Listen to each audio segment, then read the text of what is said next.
And yeah, just as we're waiting for folks to stream in for this our latest lunchtime webinar, I thought it might be helpful to just tell you all a little bit about Hustle Crew, a little bit about what we do, and then pass the mic to Benji, who is going to be leading today's webinar. So thanks so much for joining. So lovely to see folks dialing in. Always love to hear where folks are based. So if you're up for it, jump into the chat.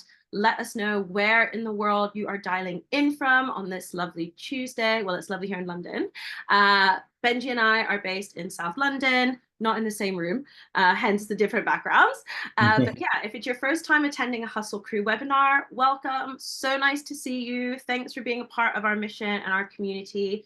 Since 2016, we've been doing everything we can to make workplaces more inclusive, through talks, through training, through social media resources, and also through webinars just like this. And this webinar is all about inclusive ways to get your team back into the office. And at Hustle Crew, we really believe that it's not one-off actions that dramatically change culture. We actually think it's our daily habits, our everyday actions that can really move the needle when it comes to challenging the status quo and making people of all lived experiences and all backgrounds feel included. So that's what we want to do today.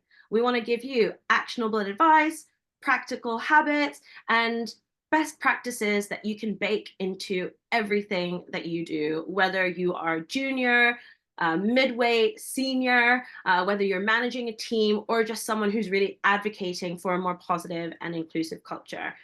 We've received tons of questions from folks who've registered, which is great, but we also invite you to engage in the chat, answer any questions, offer any follow-ups. This is very much your time to make the most of our expertise, and we're going to do our best to help and support. So before I pass the mic over to the wonderful Benji, I thought I would just tell you a little bit about Benji. So if you haven't seen Benji on social media under Benji Lookbook, his handle on platforms like TikTok and Instagram, where he's got hundreds of thousands of followers speaking about all kinds of important issues ranging from social justice to how to make workplaces more inclusive, you might know about Benji from his book. This helps how to be kinder to yourself and others. And perhaps you might even know Benji through Hustle Crew, where he's been a senior consultant for the last few years, and more recently has taken on a leadership role as our head of learning and development. So in a second, I'm going to pass Benji the mic, tell us a little bit more about himself, get you all warmed up and ready for this conversation. I'll be in the chat, but for now, Benji, over to you. I'm going to jump off camera, and I look forward to learning about inclusive ways to get folks back in the office. Thank you. Thank you so much for that wonderful intro, Abadasi. And thank you all for coming to this webinar. As mentioned, my name is Benji. My pronouns are he, him, and I am a senior consultant with Hustle Crew. I have been for about 3 years now, and I'm also now head of learning and development, working closely with our clients and our consultants to deliver the impactful training that we do at Hustle Crew. And today we're talking about inclusive ways to get your team back in the office. This is a very pertinent issue ever since we had the COVID lockdowns and we were all working 100% remotely. Now, we're now thinking about, okay, like how do we transition back into the office in the right way? And our clients are raising so many questions about how we can do this properly and making sure that we are centering the well-being and the health and the safety of our staff, and ensuring that we are making the in-person work that we do as productive as possible and as valuable as possible. And so this is a webinar where we're going to be touching on the key kind of reasons why people are returning to the office, looking at stats and data.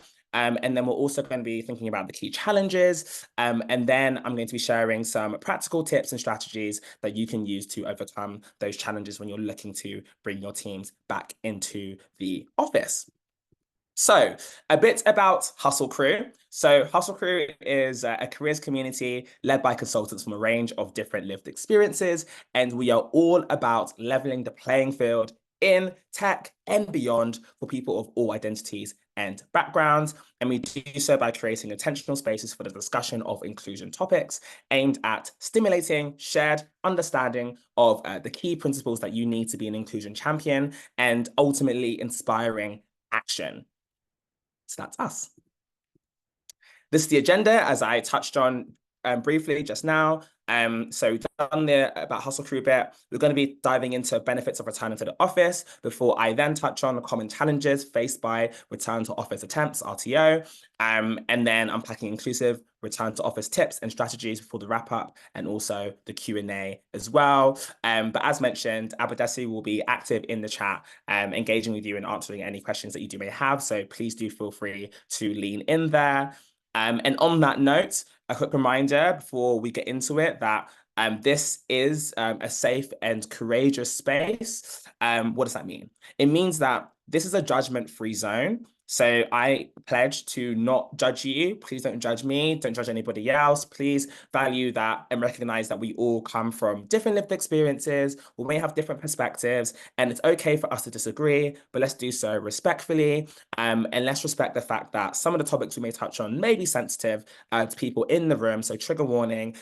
We may touch on topics such as, mental health, racism, trauma. These are things that can bring up, emotions in people that are strong. And let's be respectful. Let's try and be sensitive. But if you do need to take care of yourself, please do take a moment and do that. But as much as possible, I will be asking for your engagement and your thoughts and your opinions. So please, as much as you can, lean in the chat box. Okay. All right. So to warm us all up, let's do a quick check-in.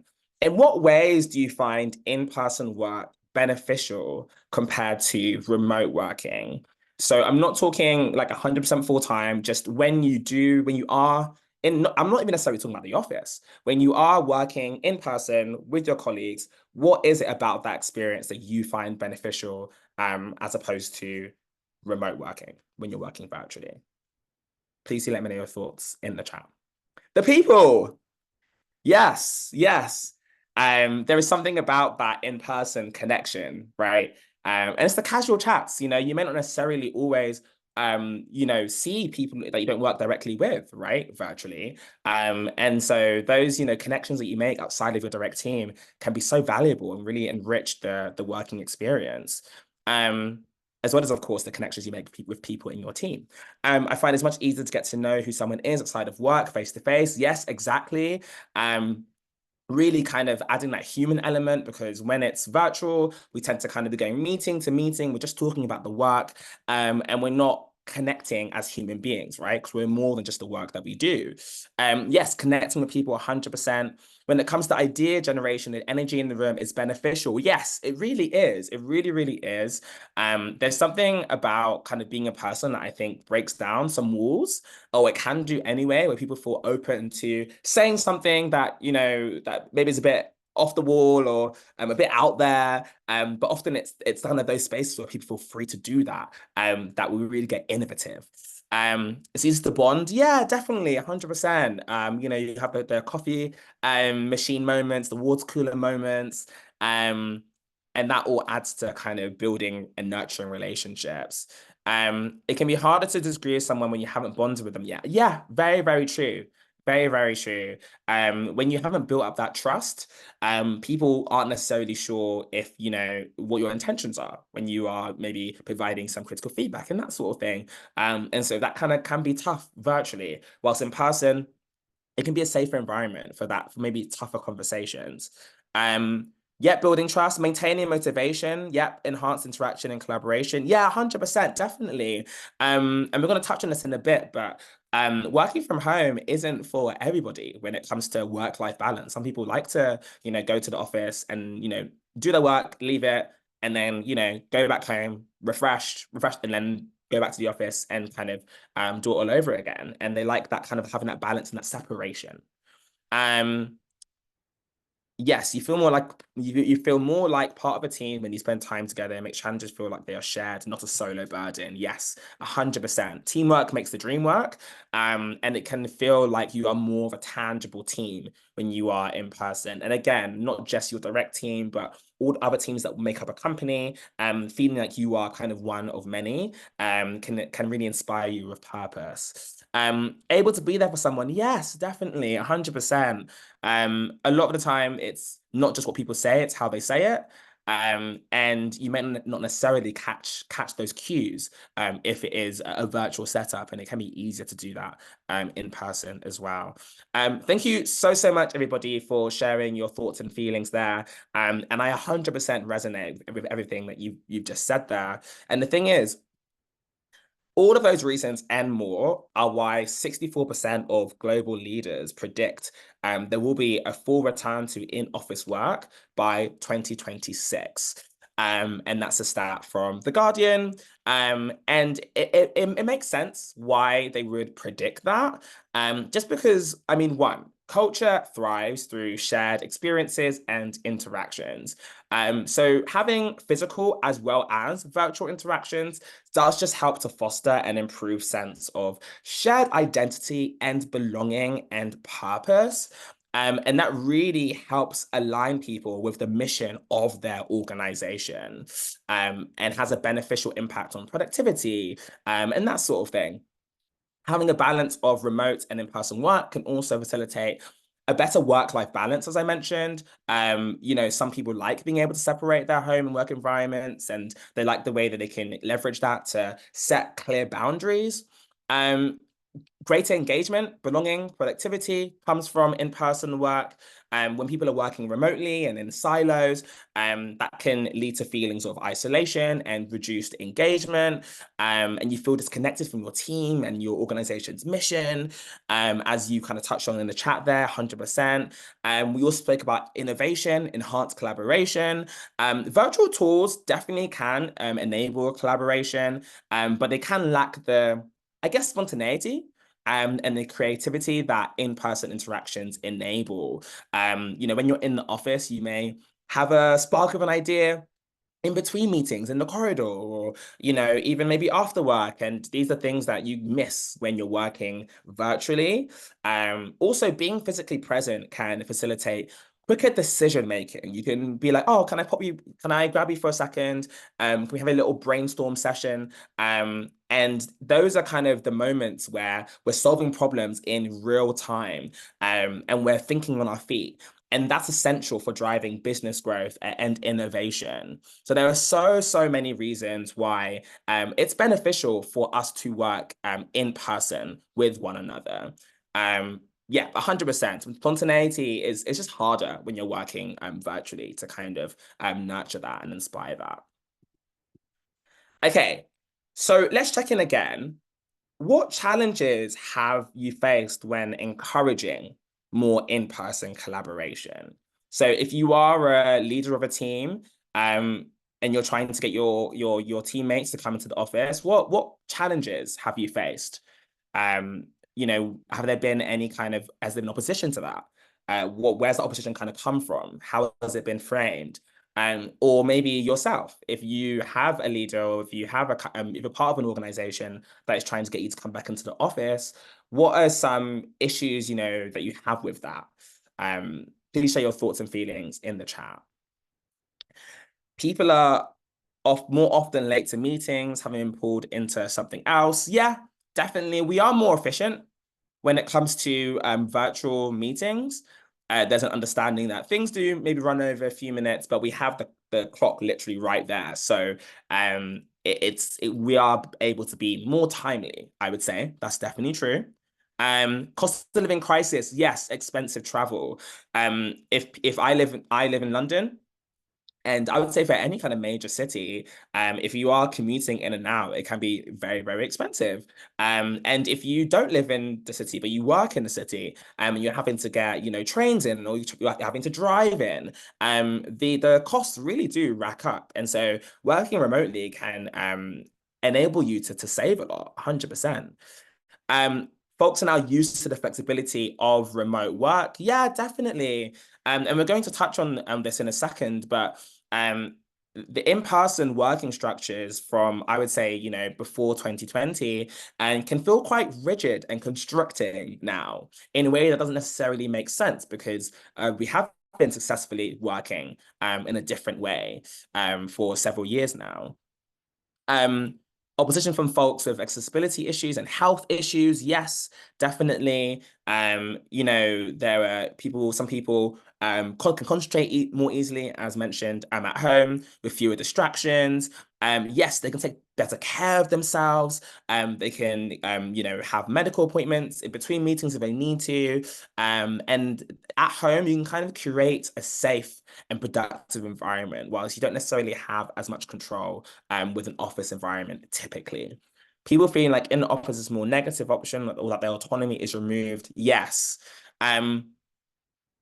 Our return to office mandates can be very authoritative sometimes when done in the wrong way, in the sense that, for example, the most recent case that I saw, Manchester United, the football team, gave their staff, I think, about 3 weeks to go from flexible working to 5 days compulsory in the office. And there was no discussion, there was no debate. And the impact was really significant. There's been lots of uproar in the press about it, and people whistleblowing and saying that it's not fair and it's not all right. And ultimately, it's people feeling like their autonomy is being taken away, and that their thoughts and feelings haven't been considered.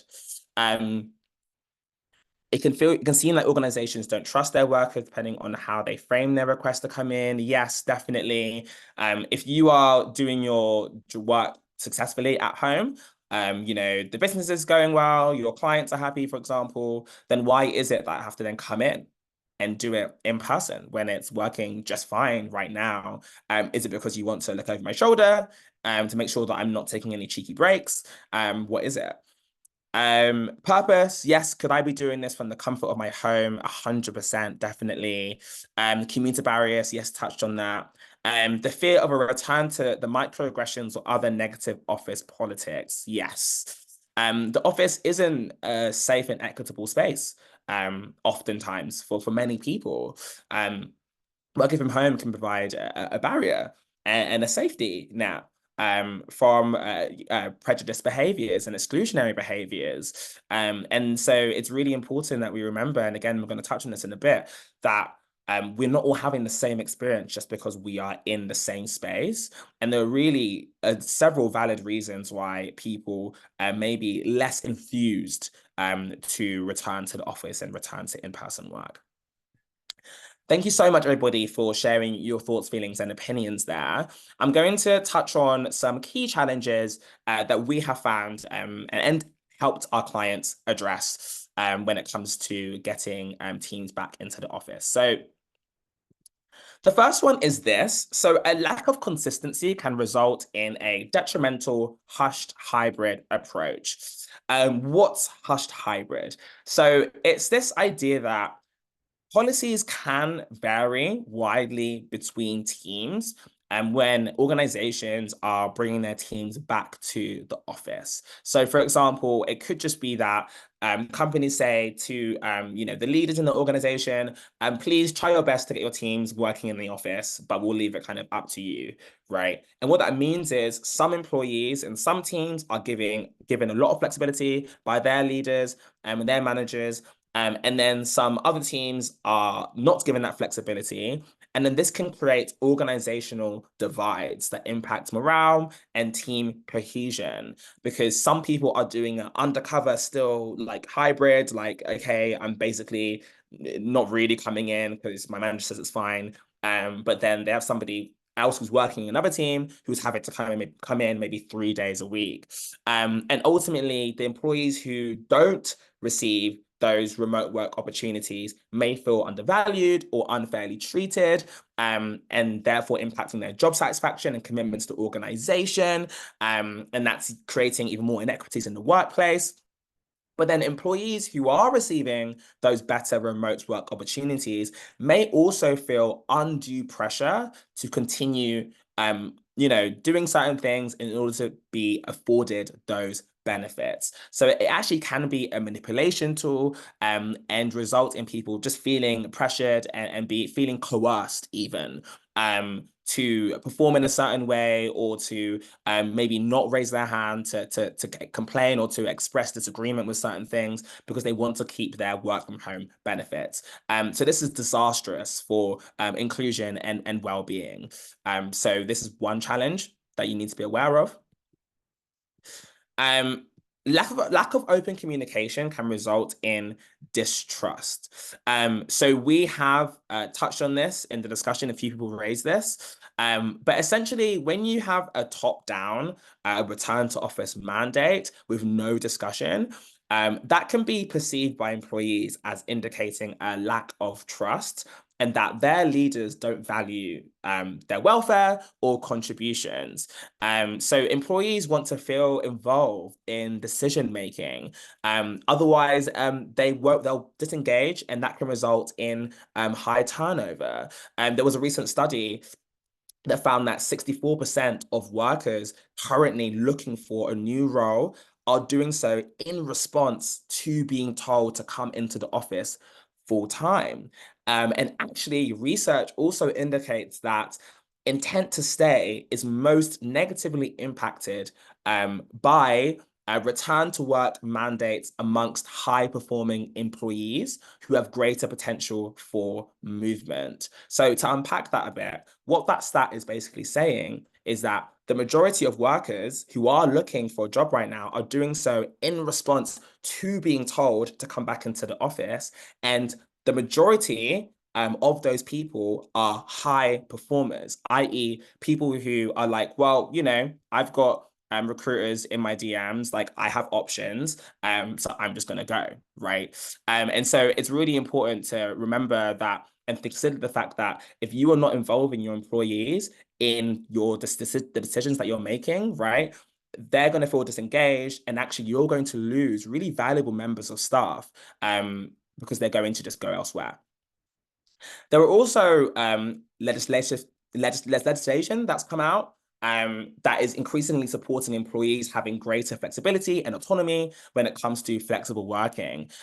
So there is new flexible legislation in the UK, for example, that has removed the requirement for an employee to have 26 weeks continuous service before they can make a formal flexible working request, essentially making the right to request flexible working a day one right. And so employees are, in general, just expecting more from their employers. There are also micromanagement concerns. This also came up in the discussion that we had earlier. So studies show that hybrid working is highly valued by employees, and that hybrid and remote employees are happier, more engaged at work, and often more productive. Having the ability to work in an environment and in a space that's curated by you has greater productivity benefits. For some, especially, for example, if for neurodiverse folk, people who are neurodivergent, who may not always perform at their best in an office amongst others, office work can feel like a burden, right? And a disadvantage to their productivity. It can also feel purposeless. For example, if employees are being pressured to complete tasks in person that would be better completed at home, or they're having the demoralizing experience of being pressured to attend half-empty offices. Employees can start to feel really micromanaged and overly controlled, and this negatively impacts employee motivation and morale. Yes, Maggie, 100% agreed. It's time consuming, and it affords less freedom for people who don't perform well according to structured routines and policies, and reduces creativity by getting people to kind of be fit into a certain box as well. There are well-being stressors. So returning to the office can entail commuting stress, burnout, reduced work-life balance, and reduced autonomy for people with caregiving responsibilities and also people with disabilities. And so this impact on health is a key driver of employee dissatisfaction and impacts retention. It can also have a significant impact on physical health and result in a costly increase in sick leave. And studies show that employees consider well-being to be as equally critical as their salary, and rightly so. About 93% of workers are reported to say that. And 87% say that they would consider resigning from an organization that doesn't emphasize the well-being of its workers. So this is a very, very important consideration for ethical and business reasons. There are also inequitable experiences had within an office space and an in-person workspace. So remote work actually enables those disproportionately facing biases to have a fairer working experience. So to touch on a few biases, just to further explain what I'm talking about here, likability bias is a common type of bias felt by women and especially women of color, and it's a penalty paid when they assert themselves. So you have, for example, Black women at work who are being called aggressive when they are being assertive in a meeting, and that descriptor isn't necessarily applied to men. They're seen as leading and kind of and being innovators and being kind of people who are leading the charge, right? And taking control in a positive way. And so there's this bias that women and women of color particularly are coming up against within an office space. And they definitely may still be coming up against that bias when they're working virtually, but exposure to that bias can be reduced by having fewer and more controlled interactions with colleagues using virtual means. There are also so many ways that in-person working can be inequitable that we may not necessarily think about. So, for example, people from marginalized backgrounds can face stereotyping regarding what is considered professional attire, and they're less exposed to that when working remotely. And they can also reclaim some of the time they disproportionately lose because of attribution bias. So attribution bias basically says that some people, because of who they are, their identity and their background, have their work devalued more. Are spoken over more, aren't given credit where credit is due, but they're overly assigned blame. And so this is all an extra kind of drain and a burden that some people are facing within the workplace. And having a working situation means that those people can reclaim some of that time and also have space to decompress, have a safety network, with their loved ones they can check in with easier, when the working environment in the office space and in-person space is hostile. And so that's something that's really, really important to consider. Office environments can also be inaccessible and limit full participation for those with access needs, as well as other communities, for example, people who need access to prayer rooms. These are all considerations that aren't necessarily being made or being had by people who are asking that their employees come back to the office to work.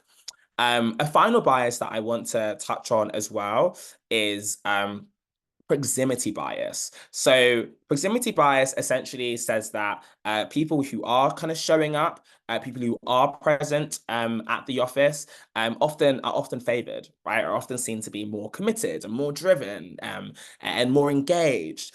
And the thing is that when you think about that in reflection, or within the context of the fact that lots of people are having exclusionary experiences within the office, what that means is that those who are best suited to in-person work are being perceived to be better employees, and that is driving greater inequity when it comes to work and workplace outcomes. Essentially, it's further disadvantaging those who are less able to return to the office. Okay, so now that we've touched on the key challenges that are often faced when organizations are trying to get their teams back into the office, how do we tackle those challenges and overcome those obstacles in an inclusive way? So I'm going to share some practical tips and strategies that we're using and recommending to our clients. Okay, here we go. So the first one is practice compassionate listening. So compassionate listening is an important inclusive habit where you center somebody else's feelings over your own, and you try to listen to understand rather than listen to respond. And such listening is best suited to demonstrating empathy. And so what we would recommend is that before you implement any sort of return to office policy, that you create spaces of compassionate listening to try and understand the concerns of your teams, and get an understanding of their preferences, so you can make sure that any policies that you do implement are co-created and also are flexible. So you're taking their needs into account. Engaging in privilege awareness is also a really, really useful exercise here.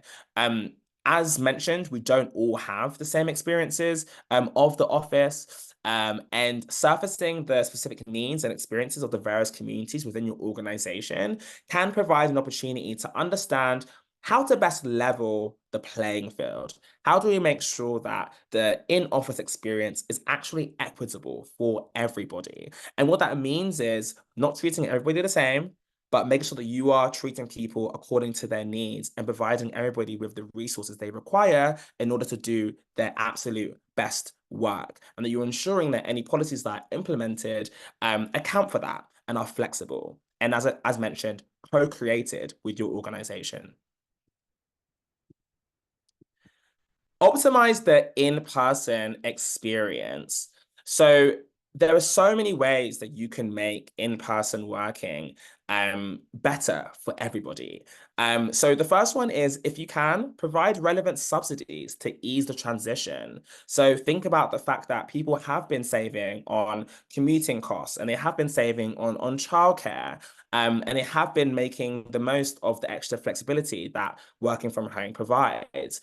So can we provide relevant subsidies to ease that transition, for example? Are there any resources that we can provide to help support your employees, right? Whether it's a travel subsidy, or whether it's a cycle to work scheme. And these are all things that we can try to implement to make the in-person experience better, especially considering what people may be potentially missing out on or losing out on by not working fully remote.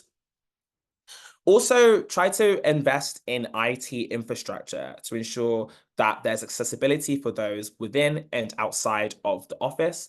So, for example, making sure that all information is stored in a central accessible system, and also make reasonable accommodations to your work environments to ensure that your employees are in an environment that is conducive for them to do their absolute best work. And as touched on before, that's really, really going to require tapping into that compassionate listening piece and that privilege awareness piece as well, to make sure that you are understanding why it is that your employees are finding the office environment inaccessible. What is it that is making the in-person workspace a space where they are less productive? And it's really, really important that we are doing so in a compassionate way, right? In a kind way, where people really understand that you're asking these questions because you are looking to find out how to support them better. So you can optimize their in-office, in-person working experience. Okay. Rethink productivity measurement. So how are we measuring productivity? Is it by presenteeism, right? Is it that we think that people who turn up to the office, every day, and they turn up early and they leave late, that means that they're being productive? Or are we measuring productivity on outcomes achieved, right? So empower your teams to manage their productivity in an inclusive way, in a way that makes sense, that focuses on outcomes, right, and outputs, and allows members of your team to work in a way that suits them best, right, where in a way in which they can perform at their best, and ensure that if you are mandating in-person work, that it feels impactful. So many organizations are saying that teams need to come in, for example, every Monday, or they need to come in, on a Monday and a Wednesday and a Friday. And the reason for that is that, oh, those are the days in which we've decided. And that can feel like kind of a reason that doesn't necessarily have much purpose to it or much value to it, and isn't necessarily the best day for every single team to come in, or at least not in many organizations, right? And people are just setting those days, I guess, for ease. And we would say that that is not a great way to get everybody on board to your return to office kind of mandate. So instead, think about having a set number of focused collaboration days a month instead of a set number of days a week. So encourage two-way communication between your staff and their team leads regarding how they want to get their work done, what is required to achieve their goals, and essentially frame the in-person experience as a helpful accelerant rather than a hindrance. So how can we ensure that when we are meeting, that we're doing so to work on projects where it actually would be more beneficial for us to be in person, right? How can we make sure that when we're in person, we're here for a reason, right? And that people aren't necessarily being judged as not being as productive if they would rather not be in the office. We want to create a situation where people actually feel encouraged and want to kind of come and work in person and in tandem with their colleagues. Also realize that there is more than one way to nurture company culture. So it is true that in-person interactions do drive culture, right? But it's not the only way. Try and embrace the power of microcultures. So there's a recent study by Deloitte that found that organizations that embrace microcultures are 1.8 times more likely to achieve positive human outcomes, and are 1.6 times more likely to reach desired business outcomes. That study came out very recently. Now, what are microcultures? So microcultures describes a variation between different teams, right? That are tailored to the needs of that team while still aligning with the organizational values, right? So every team has its own culture that they have ownership over, but each team's culture still aligns with the broader organizational culture. Now, the reason why this can be very, very impactful is that it empowers team leads and team members to create the sort of environment they want to work in, right? In collaboration with one another. So that increases engagement, ownership, shared identity, and is also possible to manage in a hybrid setup, right? You don't all have to be in one space at one time.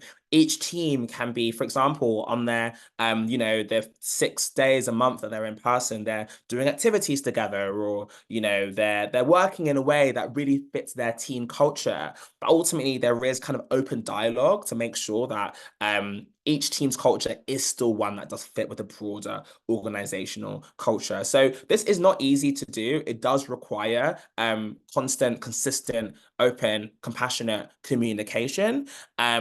But ultimately, it does ensure that everybody is constantly contributing towards a positive company culture, right? And having a shared, strong cultural identity will ultimately result in increased commitment and motivation, right, to collaborate in person. So think about microcultures and how you can use that as a strategy to nurture culture in a hybrid way within your organization.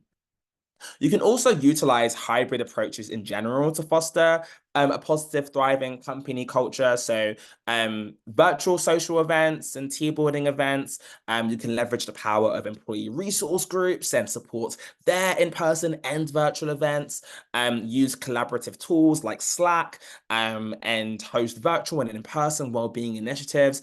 In-person interactions aren't the only way to foster culture. We can also do so virtually. It's not either or. Actively address bias. So this is our next recommendation, and it's very, very important. Harmful biases are a key reason why some members of historically marginalized groups prefer remote work. So it's really important to take proactive steps to address their impact by having open and courageous conversations about where biases come from, how they hamper inclusion, and how they really drive structural inequities within the workplace. Educate your leaders on how proximity bias works and put measures in place to ensure a level meritocratic playing field. And also equip your team with the tools they need to become inclusion champions and foster a safe working environment for everybody. So, for example, teach everybody how to identify and challenge microaggressions. How do we do so in a safe way? How do we make sure that we are all taking a shared responsibility for maintaining the safety of the space that we are all working in? This is incredibly important. As mentioned, we are not all having the same experience necessarily within the workplace. And so it's really important that if we're encouraging everybody to come back, that we are putting the steps in place and the measures in place to make sure that everybody feels equally as safe, right, to come back to the office. And we do so by creating a safe, inclusive, nurturing working environment, by actively addressing bias and prejudice.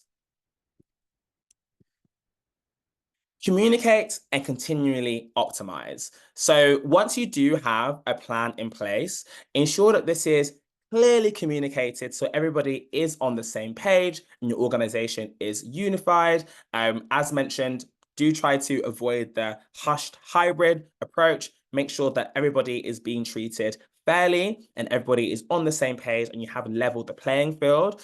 And then continually optimize, right? So make sure that your action plan is fluid, and make sure that any adjustments to the action plan are made in a transparent way, to ensure that your team trust that you're making decisions that have their best interests at heart, and that they feel involved with a return to office plan and process as well. Okay.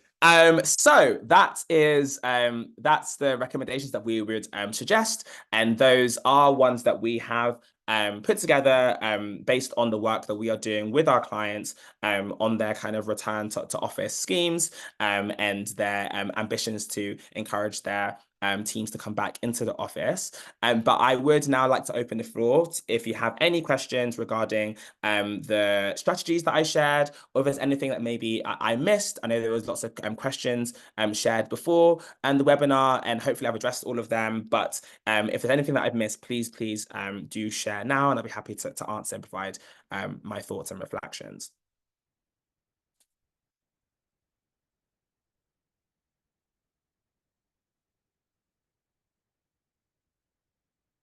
How best can you take these recommendations to senior leaders? Oh, yeah, this is all incredible information. How do you suggest getting senior leadership aligned?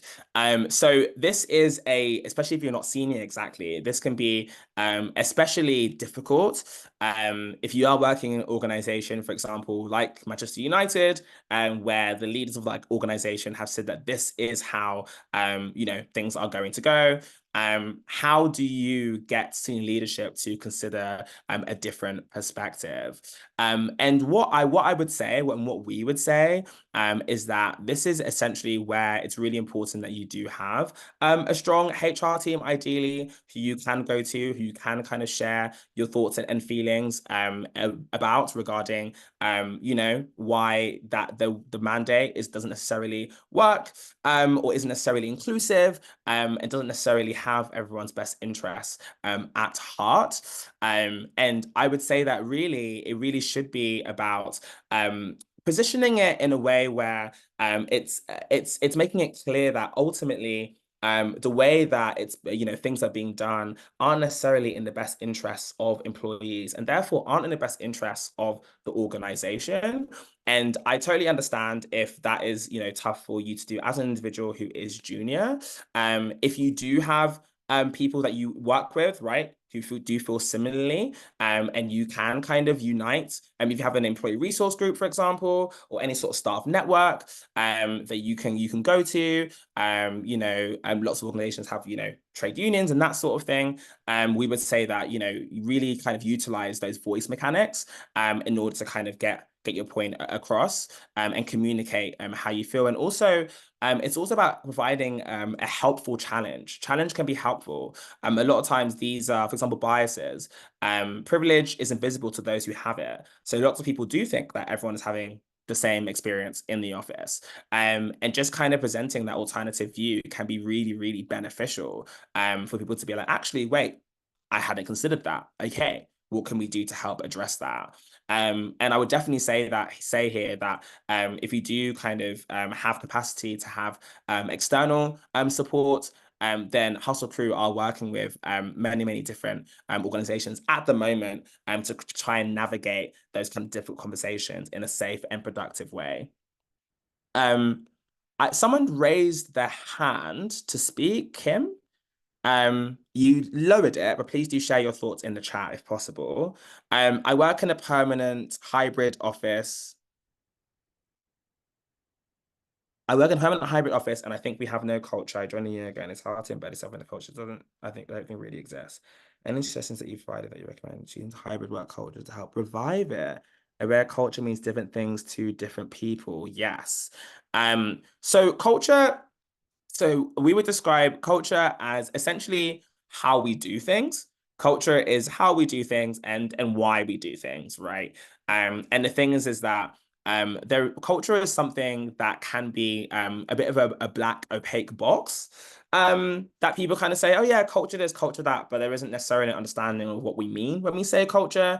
And that's where bias can creep in, for example, when people aren't hired because they don't fit the culture, but there's no understanding of what exactly that means. It could mean that, you know, something that they don't fit our values of like honesty and, you know, and kindness and inclusion, or that they just don't like going to watch sports at the pub, which is obviously exclusionary, right? And you know, and shouldn't be happening, right? So what I would say is that the first thing is to start conversations about what culture means to your organization. What is it? How do you do the things that you do, and why do you do the things that you do in the way that you do them, right? Just starting those conversations, starting that discourse, can really open up, right? Avenues of fruitful discussion that will hopefully lead to action, hopefully lead to further discussions around how you can nurture your culture. And once you kind of do land on what exactly it is, what it means to you as an organization, how can we then build that? How can we then nurture that? What can we put in place? But I think it really does start with talking. And a lot of times people haven't had a conversation about what culture means to their organization, and that's really where we should be starting. Okay. How do you encourage people to open up those difficult topics of microaggressions, biases, etc.? I think these really need to happen in safe spaces. So spaces like this one, where there are clear guidelines for engagement. And so people have an understanding that when we are in this space, you know, we are here to discuss this particular topic. We are going to be respectful to one another. Nothing that we say here will leave the space unless it's XYZ, and we're clear about that. And I think those are the best spaces for people to be open and therefore have the difficult conversations that are required, you know, to be had in regards to biases, microaggressions, etc., in a safe and productive way, and a way that also encourages people who are, you know, experiencing those exclusionary actions the most to, you know, be able to open up and share, you know, their experiences and what they're going through. So that definitely needs to happen within a safe space. And I would say that actually creating the space for those conversations to happen is just as important as the actual conversations that are being had in that space. So that's the advice that I would give if you're looking to encourage people to open up about difficult topics like that one. Are you seeing generational differences on the preferences to return to work? If so, how do you recommend addressing them? That's a very, very interesting question. And I'm really keen to not generalize. It can be really easy to generalize when it comes to generational divides, and that's essentially stereotyping often, and that's not helpful at all. But we, as Abadesi has said, we do tend to see more senior, more privileged employees to be more keen to return to work. So those who represent the dominant groups, yes, because they haven't received experience the same challenges that hold folks back. So that proximity bias is really, really important to be aware of, in the sense that if you are noticing that, there are certain people who are really, really keen and really, really on board to come back to the office, that you critically question why, right? Is it that they are really committed and really on board, and really kind of for the mission? Or is it that they have the financial means to commute in, or, they're less likely to be facing biases in the office? Are there people who don't have access, needs that aren't being accounted for, right? And so actually we need to be thinking about not necessarily about the people who are really keen, but also about the people who aren't so keen, and why is that? What can we be doing, more of? But again, I would say that it's really important to not generalize, people from different generations and how they feel about this sort of thing. But it's really important to just think about, ask the why question, and try and make sure that you are still treating everybody as an individual. Because I have seen, people who are, of an old generation feel like, there are certain kind of ways of working which are exclusionary to them, and then it's being blamed on the fact that they're maybe not as down with like Gen Z, and that's a really kind of objectifying and stereotyping perspective, to have. So it's really, really important to be careful, when it comes to, discussions around generational divides. But that's what I would say in terms of, how you kind of navigate that. Cool. Okay. Are there any other questions? I'm really glad to hear that I was helpful, Amira.